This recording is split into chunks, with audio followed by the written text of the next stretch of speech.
Welcome to ISHKAR events Art from the Frontline, an evening with George Butler. This is the recording of the event where we heard about George Butler's career covering stories with pen and ink from Mosul to Mali. George also shared insights about our trip together to Iraqi Kurdistan this October 2020. George Butler has crafted a unique career as a reportage illustrator using pen, ink, and watercolor. George has covered stories from around the world for publications including the New York Times, CNN, and The Guardian. In October, we are returning with George to Iraqi Kurdistan for a second time. This evening is a chance to hear about George's fascinating career as well as gaining an insight into what this trip to Iraqi Kurdistan will hold. To hear more about our trip to Kurdistan from the 2nd to the 11th of October 2020, email us at explore@ishkar.com. In a plastic surgeon's theatre in London. This was a little girl called Libby, and she had a large melanocytic nevus on her nose, which is basically an enormous mole on her nose. And the decision was an incredibly difficult decision by her parents to either leave it on there because it was a cosmetic procedure, and she would have a mole on her face, but that, worse things could happen, or to try and remove it early when she was 4, and hope that the scarring would grow over that by the time that she went to school and grew into adult life. And so they took this decision, and I was allowed in to draw what was happening. And it was, I've looked back at photographs of this, it's a completely brutal procedure, but this was, they put a balloon in her forehead to stretch the skin, and they leave it in there for 6 months so she grows extra skin. So when they take the mole off, they can then have the additional skin to cover her nose. Anyway, in a way, I think drawing is incredibly gentle at trying to describe some of these very sort of difficult moments. And I was allowed by her parents and by the surgeon to stand in the corner and watch this process. And I wrote down some of the process at the same time. So that was a sort of introduction into the sorts of access that you could get if you were willing to be quiet and sit quietly in the corner.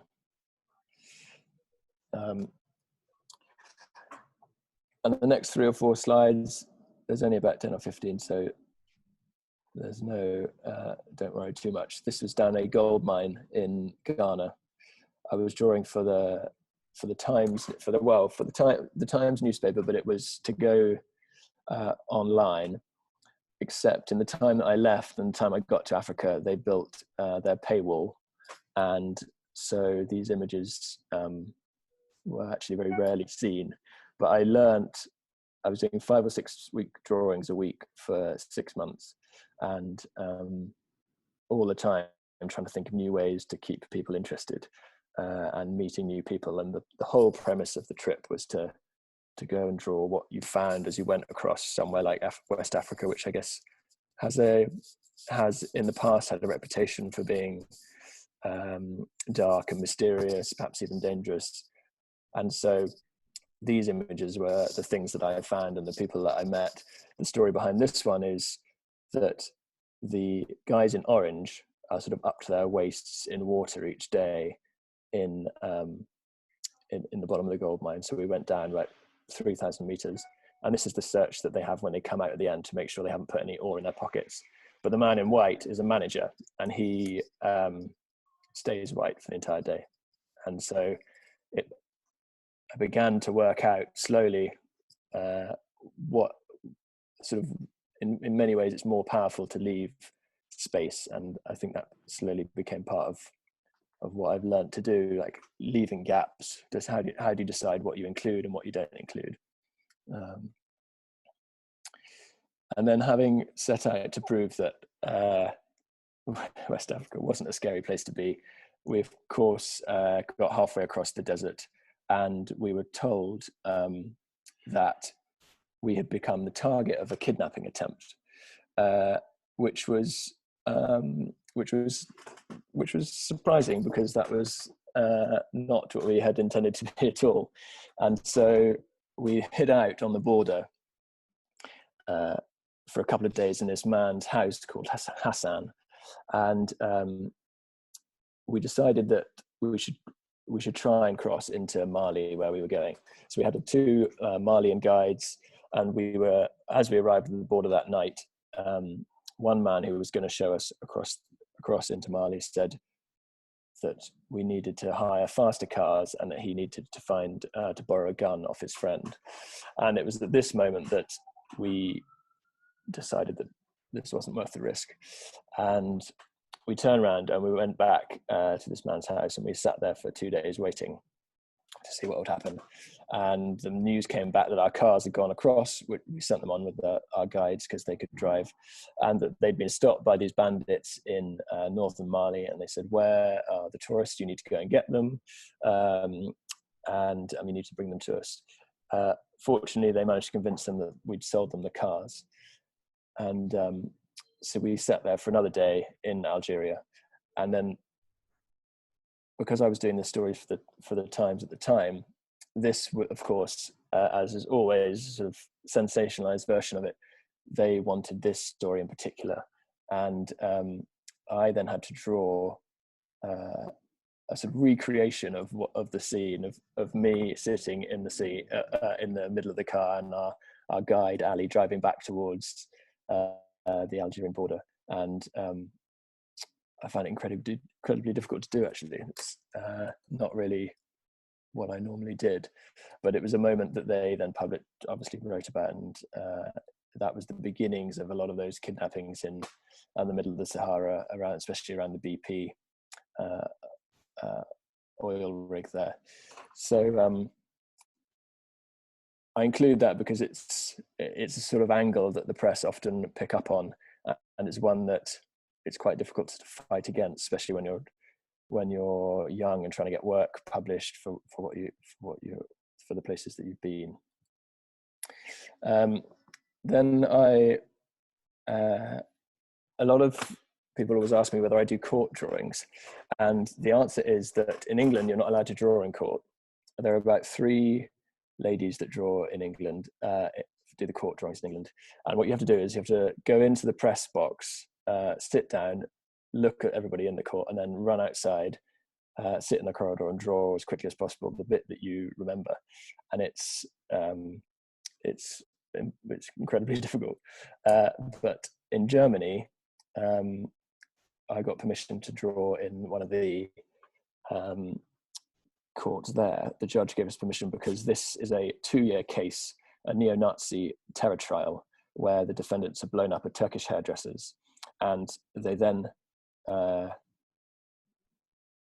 refused to speak. So they've sat in court for 2 years, and of course it's a Nazi trial in Germany, very important for it to be public and open and everyone to see that process.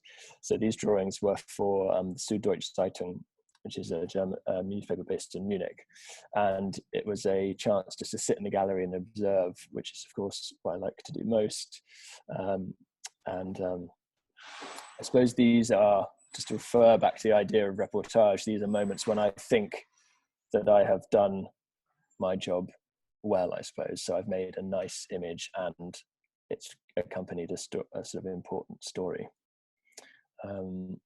These next few are of, I was commissioned by Amnesty International to draw some drawings around the death sentence, the death penalty in Belarus, which still exists. And each year, I think last year 2 people were killed, the year before that 6 people were waiting on death row, and impossible to get access into the prison in Minsk, right in the middle of Minsk. But this was a lady called Tamara, and she had been sort of ostracized by society because her son had been killed on death row for a crime that I think everyone agreed he had committed. But the system in Belarus is so sort of brutal that the families are always punished at the same time. So they don't know when their loved ones are going to be killed. They don't get to say goodbye to them. They get a message once it's happened, and Tamara was just sent her son's sort of overall in the post with a note saying it had happened. They don't get ever to bury their children. So it was this very sad lady, very cross lady, who let us into her house. And the process of drawing her over an hour or so and her making us tea meant she was just obviously incredibly lonely. By the end of it, she was talking about how she'd used to be a ballerina, and she got down on the floor and she could still do the splits, and she was telling us about how she grew so many potatoes, but nobody in the village would buy them off her because of her son's behavior. And it was a very powerful thing. I felt very sort of moved sitting and talking to her, even through a translator, which can be impossible sometimes. A couple of years ago, I don't know if actually Donald might be listening to this, so I should just explain it very properly. I went with an amazing doctor called Donald Samet to Nepal, and each year he takes 2 weeks, and he takes a team of surgeons and anaesthetists to Nepal, where they have a leprosy clinic.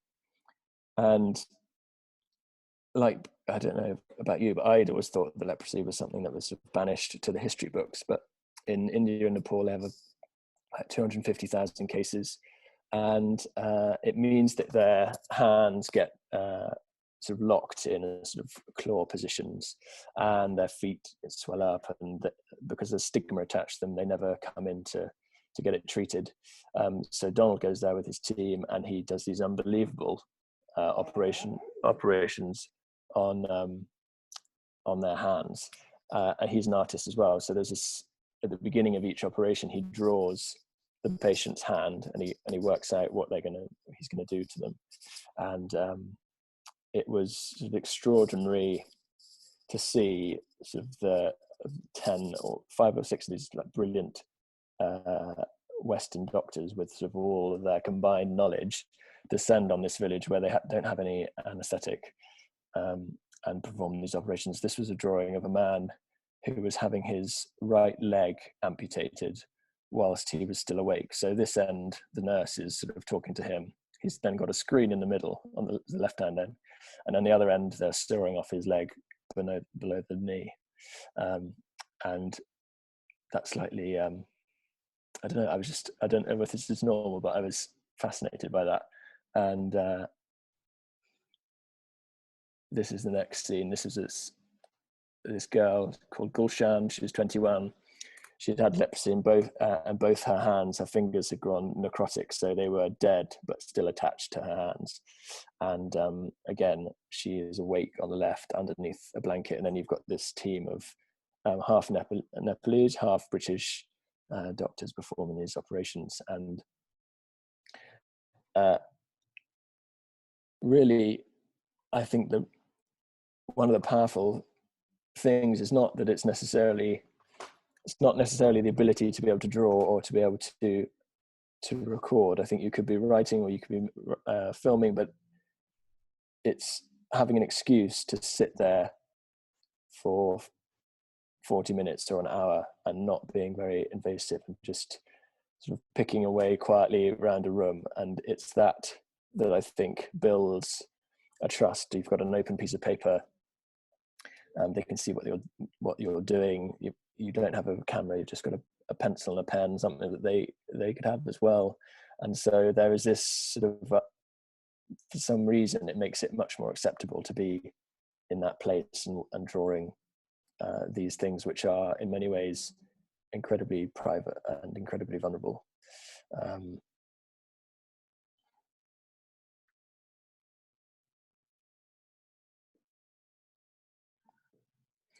And outside, I've been drawing in this little surgery for about a week straight, and they were doing these operations all day, every day. So I just walked outside, and then on the riverbed, which was dry at the time, there was a smoke coming up in the distance. And as I walked up, someone explained to me that it was a funeral. So they build a pyre around the body, and then all the men all the friends, but in this case, all men, sit, and they, as a sign of respect, they sit there for the entire day whilst the pyre burns down. And anybody who's came along gets their name taken down and is invited back to lunch, a sort of ceremony 10 days later, sort of to celebrate their lives. So this was the moment where these men were sitting on the riverbed, just watching their friends at the end of his life in a very sort of, in a way, in a very positive way. It didn't seem powerfully sort of sad. It just seemed a very ordinary thing to have happened. And his brother came up to me and took my name, and of course invited me back as well, as it's sort of, as is the case, always sort of embarrassing hospitality in other parts of the world. And then to jump back, I'm sort of trying to describe some of these as I go along, because I think the trip that we had last year in Kurdistan and summer, and other ones that I've made to those parts of the world, I'd like to try and continue to approach future trips, and indeed the one we do with ISHKAR, in the same way. And that is very easy to write sort of smart itineraries and have very detailed maps of where we're going, but this is actually, it tries to get a little bit beyond the surface, and it does that by talking to the right people. We spoke to lots of artists last year, and lots of some of the locals who know lots about the nature and the mountains there. And really, the drawing is an excuse, as I've said, just to take things slowly and wander around, take things at your own pace, and spend some time with people. And that, I think, is the sort of rule that I try and apply to my own work. This was a commission for a Norwegian oil company that had they dug an oil well in the wrong place, and it's not like putting a lamp post in the wrong place. It cost them something like £8 billion or something. They drilled for oil in North Sea, and their maps had shown oil, but in fact it had just been a pool of water underneath the ground. So they wanted to show that their company was full of 400 sort of interesting, hardworking staff, but they didn't want to do it in a formal way and just have mugshots of everybody with a very commercial sort of pitch of this corporation. So I was asked to go on this oil rig for 24 hours and draw everything that they do. So sort of landing, unpacking, but the chefs in the kitchen, the bloke in the head office, the cleaners, the sort of the whole package. And this was one of them. So we would sort of landed on this sort of tennis court size helicopter pad in the middle of the North Sea, which was amazing. And I was told to sit down and draw, and that's what I did. No, yeah. So to make this a sort of come slightly full circle, one of the reasons I was so interested in going back to Kurdistan was because I've been there 2 or 3 times now, but the first time was during the war against ISIS, and in 2017, I, like loads of other journalists, photographers, you could fly into Erbil, and when you got there, you could get, if you had a British passport, you could get a visa on arrival, and so it meant that quite a lot of people could get backwards and forwards from Erbil to Mosul as long as they had a press card. And on the way, you sort of hire a fixer and a car, and you split the cost with as many people as you can, and then you drive towards Mosul. And the format, to try and explain it a bit better, is you sort of pick your fixer depending on the story you want to tell. So we had a guy called McKean, and he was very good at making connections with generals in the Golden Division, which is a part of the Iraqi army, and then others were better at making connections with the federal police. So if you wanted to do a story, as I did, about the guys on the front line fighting against ISIS, then you picked your fixer, you picked your car, and you and then that was the route you went. And when you arrived in the morning, you met one of the generals, and they took you in. But on the way back, of the one day, someone said, "Well, you're an artist. You must go and meet this man called Mustafa."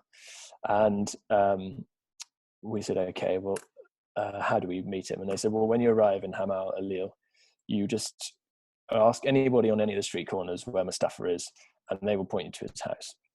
So, in a sort of wonderful Iraqi Kurdish fashion, we follow these instructions. And of course, few people didn't know, but eventually we find Mustafa's house. He fixes oil cylinders on the side, but he drove the entire occupation of ISIS in his town until he was caught. And so he went out and he'd see soldiers being hung up or people being beheaded, and he made these very rudimentary drawings, but this brilliant record and his sort of therapy, his way of dealing with it. And he then sort of showed me them, and I sat down to draw him. And eventually he was caught by ISIS and beaten up. He wasn't allowed to do it anymore. He was looking for people to show his work to. And it was a very sort of, I don't know, I just remember these moments because I felt him a very kind man. He had lots of things to do, and yet made 15-20 minutes in his day to be drawn. And it probably wasn't a very big deal to him, but it has sort of remained in my mind. As I was drawing him, two of the blokes from the federal police came in, and they asked him, one of their friends had been killed the day before, and they'd asked him whether he could paint a picture of them, of the person that had died, whether he could paint his picture for the funeral a few days later. And that was his role. There is a role for artists sort of all over the world, and it's sort of as its community, its citizenship, it's sort of part of that it's just part of society, and it's true in that part of the world as much as it is here. These were the lads that I had sort of set out to draw, and in a way I'd sort of been caught, as always. I think quite exciting to think that that was the story, that people were fighting on the front line, and just over that wall, the people in the man in the top left is guiding in lasers. He puts the laser on the dot that he thinks that ISIS are in, and then he radios his boss. The boss presses a button, and that house blows up in a minute and a half's time. And that seemed terrifying to me, that these lads were doing that. And when I was on one of the roofs sitting drawing like this, the press are all there, so there's AP and the usual suspects, and they all keep their heads down, their cameras down, and then the general says 30 seconds or 45 seconds, and they put their cameras on the wall and they press record, and then they do a countdown, and then literally on the second, the building that they've targeted blows up, and everyone gets the piece of news, the building exploding, that you will see that evening on the 10 o'clock news.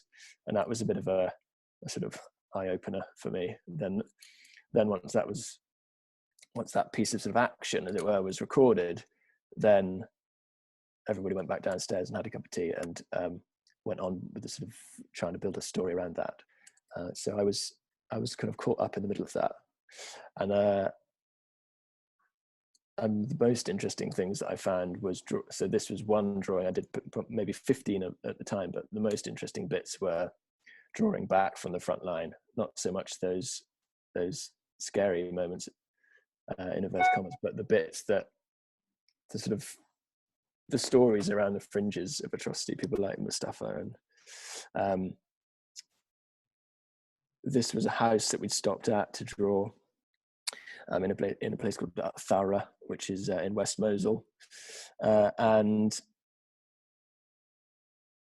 as it always happens, someone gave me a stool and a cup of tea, and as I was drawing across the road, you can just see on the left 4 men clearing the rubble from a home, and that my sort of attention was drawn that way, and I suddenly became much more interesting than the pitch that I was making. Just looking at the date, 29th of April, 2017, and then I sat down in the rubble across the road, and same four men, and begun to draw this home. So in a way, it's sort of at the beginning of a bad film. The taxi that they used to make some money was crushed in the shelling. The chandelier was hanging from the ceiling, practically still swinging from the explosion a month before, and they were just going through the rubble trying to find bits that were left of their lives. And what had happened was, a month before, I think on the 18th of March, 4 ISIS fighters had been fighting in the mosque, and they'd run out of their house and into Abdul's house, and the Iraqi army had called in an airstrike, and they'd put a dot on each house on the row, and they'd blown up the entire row, and they'd killed the 4 Daesh fighters, but they'd also killed his mother, one of his brothers, and one of their wives. And this man came down and started telling me this story, and it became incredibly, I don't know, there's a moment when suddenly what you're drawing becomes, I can almost feel it happening. It becomes so important that to get it right on the page and to finish it and do justice in some very mundane way to what they're saying. And so we sat there in heat, listening to his story, which was being translated, and then writing it down in as much detail as possible, and then having this image to send back to people in anywhere else in the world, in the hope that it would sort of send a message. This was I suppose the thing about scenes like this, which is not necessarily the case for some of the others, is that they're much, much more common experiences than, say, the fighting that goes on the front line, or which is maybe 5% of the time. This happened all the time in West Mosul. The damage was not done by ISIS in particular, especially to the buildings. It was done by the airstrikes to remove them. So it's a very difficult and sort of hard subject to draw. When you say do justice to that drawing, so in that instance, do you mean justice literal, like literal depiction of what it is, or do you mean more to the story that he's telling you and your kind of personal conversation that happens then? What do you mean? I think it's a very good question. I think in one sense it becomes, I've found in those moments that the drawing, I become really obsessed with getting it to, it's not necessarily expressive or an exciting drawing. I just become obsessed with making it look exactly as it was, which is probably in contrast to what all other artists are trying to do in the life room or at home, or when they're trying to make something expressive and in their own interpretation. But the reason that happens is because I just want to record that moment for other people to see exactly as I saw it, I think.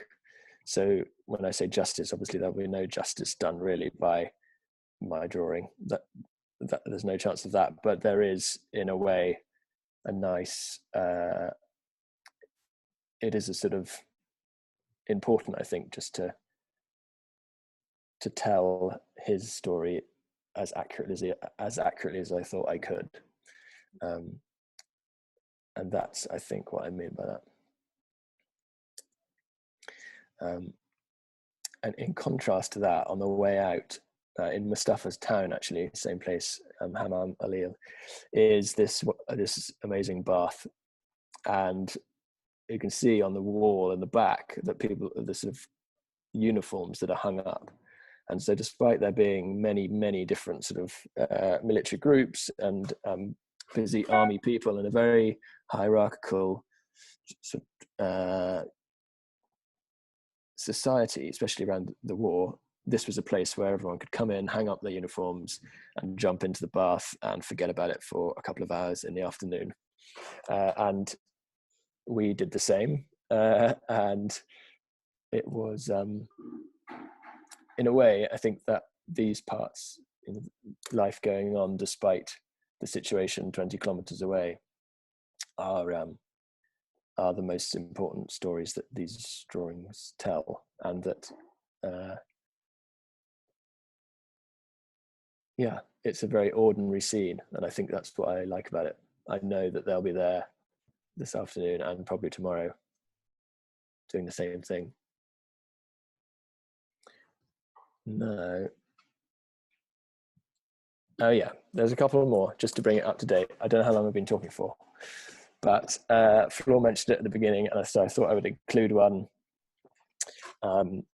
This is an image of, I was drawing in Libya last year and again at the beginning of this year, and I've been asked by the Halo Trust to go and record some of the work that they do with local staff in Libya and in Angola, and removing landmines. So both countries have got huge densities of landmines. In Angola, 1,200 minefields left over from the 80s and 90s, and in Libya now lots of leftover unexploded ordnance from the fight, firstly against Gaddafi and now against most recently against ISIS. So, and this was one of the beginnings of the celebrations to 10 years after Gaddafi had fallen. And on each street corner, there is a man selling every single piece of paraphernalia, Libyan flag paraphernalia. And every time he came over to look at the drawing, he bought another thing for me to wear. So it started with a badge, and then a scarf went on. Then I had a sort of felt Stetson, which I was asked to wear whilst I made the drawing. And it was, I hope this will happen when we go to, if you come to Kurdistan, but it is the moment that you are there on the street and drawing it, you have to sort of become part of the scene, and you can't be annoyed if people look over your shoulder and want to take photographs. It's very much their street. And so I think it will happen in the markets in Iraq and sort of beside the river where we stop. And I think it did happen. It definitely happened last time. I remember people coming, people who maybe would have been tentative had you had a camera, and kind of come, and everyone sort of looks over your shoulder, and then they bring the artist, it's or a like sort of portrait artist from across town to come and draw you in opposition to you, to you drawing them. It's sort of, I think they're all of these drawings have been done because they're done from life. They are done by, in a funny sort of way, they've given you permission to do them, because if they didn't do that, they would walk off and they would be, or if they were cross, then I would stop. So there is a nice, there is a sort of common agreement that you can carry on and work. I was standing in the middle of the road for this, and so someone sort of parked their car up behind me so that no one would run me over. And the moment that you get out a piece of paper and do that, I think you become, it's a sort of handshake and an introduction into a world that I don't pretend to know anything about, but would like to learn. Is that going to work? And these are the last two, and perhaps most up to date. These are the Black Lives Matter rallies a couple of weeks ago, 10 days ago, in front of some statues that weren't taken down. So Mandela, Gandhi, Lincoln, and in Parliament Square. Again, at the very least, a record of what was happening. And yeah, they were published in the Observer, so a sort of a nice way of telling that story. And then this one with Churchill before he was defaced. And I remember, so I was on my bicycle, so I was sort of leaning on it, but the lady at the back of there was a lot of kind of, in the press again, a lot of people saying that these were angry or describe them as protests. But I think, I mean, in many ways they were protesting an idea, but they were very peaceful. And the lady in the back, on the back of the truck, which had been parked there, was saying, this is a peaceful protest. We all need to go home in a minute. The best way forward is to educate ourselves. If you're young, make sure you go to university, understand the system that you are in and the system that you're angry with, and that's how we'll make a change. And I thought that was just an incredibly powerful thing to say, actually. So it was that sort of accompanied the image in the Observer. A sort of slower, if you like, slower news version of some of the things that we get through on our phones every 5 minutes. That might be a good moment. Sorry.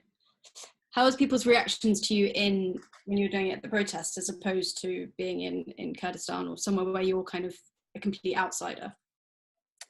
Well, I think I was a complete. I think I was a complete outsider at the protests as well.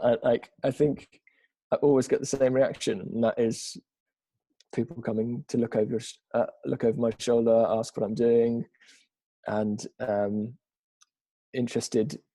They usually have the story about when they last did a drawing, or how at school they were told that they weren't any good at it, so they gave it up, but they'd like to do it again.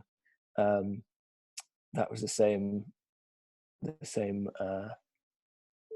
these protests as it is on a rooftop in West Mosul, I think. And it doesn't have to be. The reason I try to include some of those other things, not drawings from Syria and Afghanistan, some of those other sort of oil rigs and market scenes, is because I think there's two sort of misconceptions with it. With sometimes what I do is, one is that it always has to be scary in order for it to be a drawing, which I don't think is the case. And the other, the other misconception with drawing around telling stories is that you have to be like brilliantly good at it, and I also don't think that is true. And I think that's a great sadness about our education, sort of creative education in the UK, is that often people are, as I just said, told at the age of 10 or 12 that they can't draw because they don't draw in a traditional way, or they're not creative, and then they never do it again. So the nice thing about this trip is that it really should be for anybody of any ability, and nobody has to see your pictures if you don't want to show them. But the Iraqis will definitely want to see them, but you don't have to show them to us.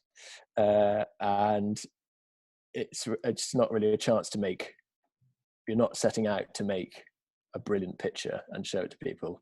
You're setting out just to sit down and make visual notes almost on a university, on a sort of lecture that's happening in front of you. And I think if you approach it in that way, if you can forget about the outcome, then you can get much more out of it. And that's what these. Often people say that these are sort of unfinished, and when am I going to finish them? And I sort of like that. I like that they're an unsmart piece of paper, probably with my sort of dirty fingerprints all around the edge of it. And for me, that makes it more alive. Okay. Is that a good moment to just maybe answer some questions? Yeah. So if anyone has questions, please just write them in the chat, and then I can ask as many as we have time for to George. But just before we have, I think people are only just starting to write them now, so we can just want to ask you a few questions about our trip to Kurdistan last year. Well, we'll start with your favorite moment of the trip. Do you have a particular highlight? Or? I wish you told me you were going to ask me that.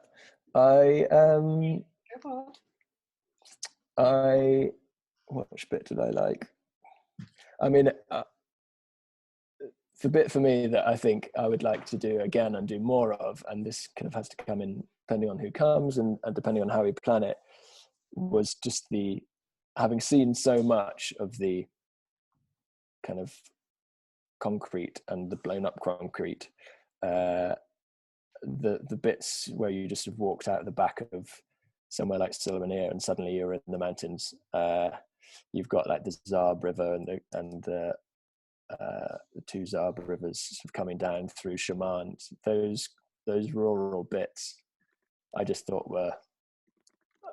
think I could sit in them forever. And yeah, there's always somebody around. You can walk for a day and then suddenly you'll go around a corner and there's a bloke with his goats and a home and a family, and you just think that he's probably been there, or someone like him has been there for 1,000 years. And that, I think, is a powerful part of that part of the world. Between those rivers, sort of the beginnings of civilization and history, and so it always feels more powerful for some reason when you're a long way away from home. Those moments, there's those bits that I would seek out again. Yeah. So a question about, I guess it kind of goes back to what you were saying before, when a lot of people say your drawings look a little bit unfinished. There's a question here about what it is that you choose to leave in, and what it is that you want to draw, particularly if it's in a difficult situation or you've got limited time. Is it that you maybe go for things that you, being honest here, like know that you draw better?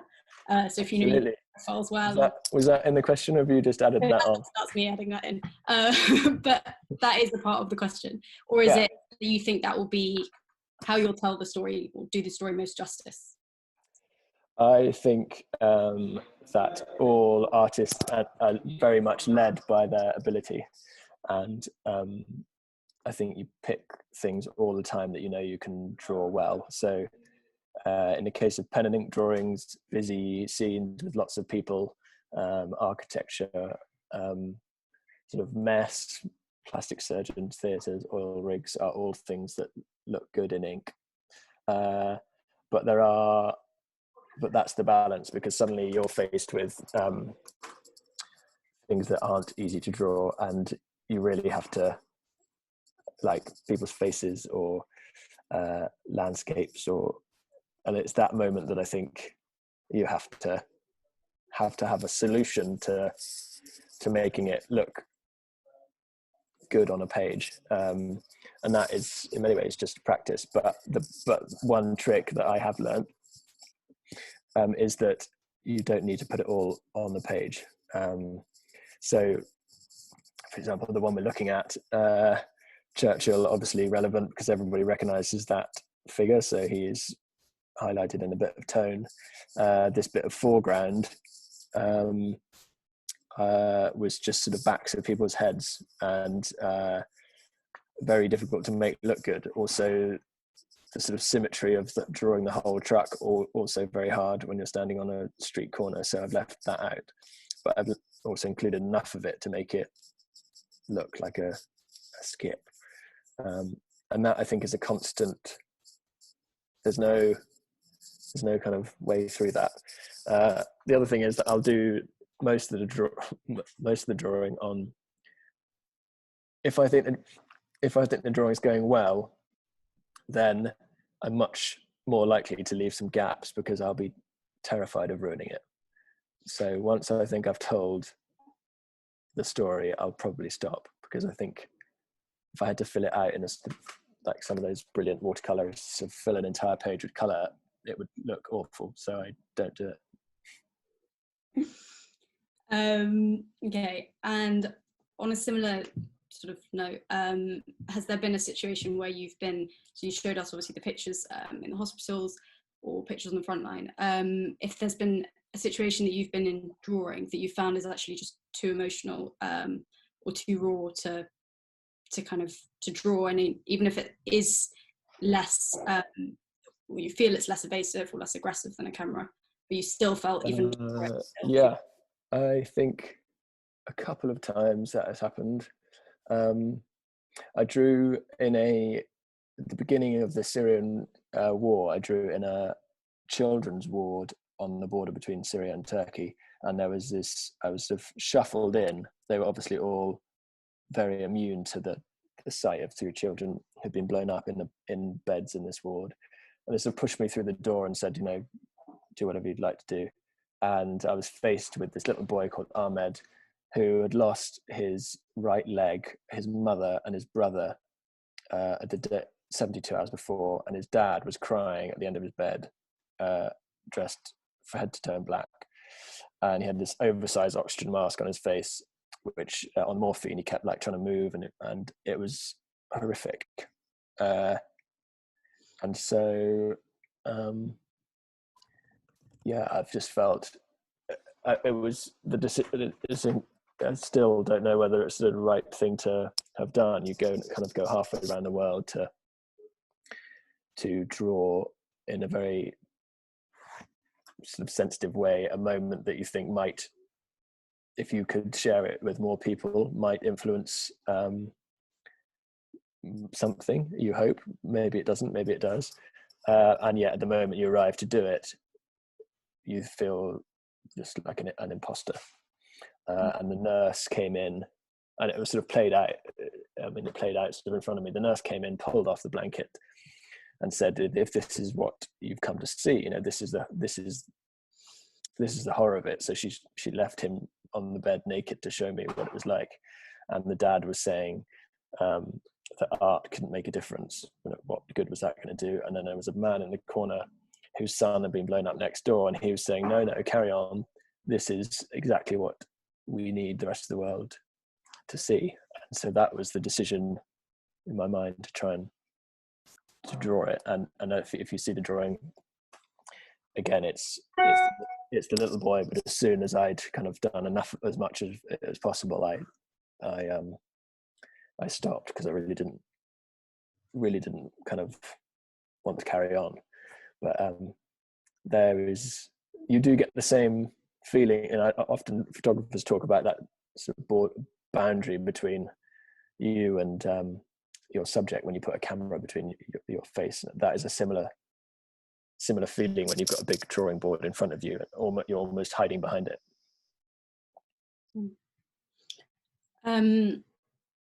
Yeah, but I guess you're there a bit longer, so you can also hear that conversation like with the father that you maybe wouldn't have necessarily heard. Yeah, now. It's I think yeah, you're right.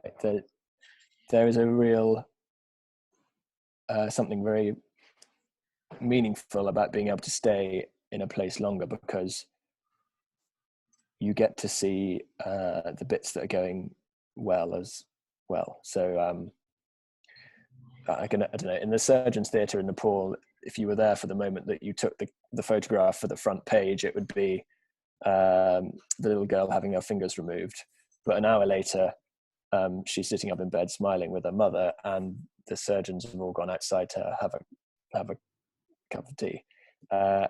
It's a bit like being allowed sort of behind the scenes. Once you've watched a scary bit of theatre, you suddenly see that it's all okay, and that although what you've seen is sad, and it's allowed to be sad, but it's sad or worse than sad,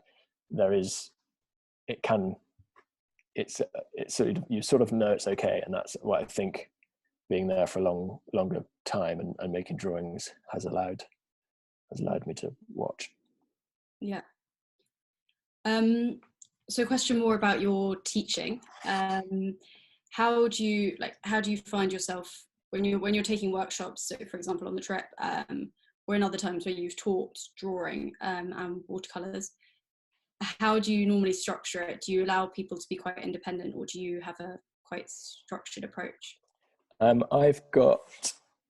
think the mistake is to try and teach everybody to draw exactly as I learned, because there's so many other ways, so many other parts of being creative. Some people have got a brilliant eye to take photographs with, some people are brilliant with color, some people are brilliant at observing detail, others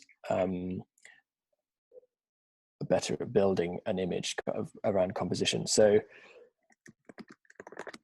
the one thing that I think is important to sustain a career or to sustain enjoyment in it is to have some understanding of how you draw observationally. So the things that we do will be based around sitting down with a sketchbook or a piece of paper and being brave and bold.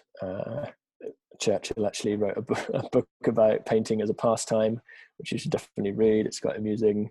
He sort of compares drawing to sort of commanding an army, which as only he could do. So without seeing anyone's work, it's difficult to know, but I think I've got 3 or 4 or 5 sort of exercises that I think will help people improve. So if you're struggling with tone, there's things we can do around that. If we're struggling with composition, then there's some very easy exercises to approach that. Same with people. And each day in the morning, we will try to pick an hour or so where I will sit down and I'll do a demonstration. And then we'll pick a specific aspect that I think is a good place to start. So we probably will break them up into subjects, but actually we'll also be focusing on structure and tone. And then in the afternoons, I'll try and make the teaching more specific to that person, because realistically, people are doing different things. It's just it needs to be one-to-one, otherwise it becomes too tricky. Yeah. And you'd recommend anybody who's not had any kind of previous experience or? I actually think that a previous experience is almost less helpful. I think if you can come that's why I mentioned it earlier, if you can come when trying to span some of those myths around making pictures, and one is things like everybody seems to be terrified of perspective, but so actually just to draw without thinking about that, and that not being a worry, our brains are all brilliant at working out perspective without that being a thing. If we can draw without sort of making a pretty picture, so I would rip the first page out of your sketchbook or scribble on the first page or stamp on it so that the pressure is off. And these are things that I would do as well, because I suffer from the same anxieties about making good looking pictures. And then I think all ability, but I also think if people want to come that can't draw or have never drawn and that don't want to draw on the trip, that is also fine. I sat with a amazing photographer called David Constantine. He's in a wheelchair, and he wanted me to teach him to draw, because he thought if he could paint with his one slightly movable hand, and we strapped a paintbrush to it, that if he learnt to observe in a different way, he would take better photographs.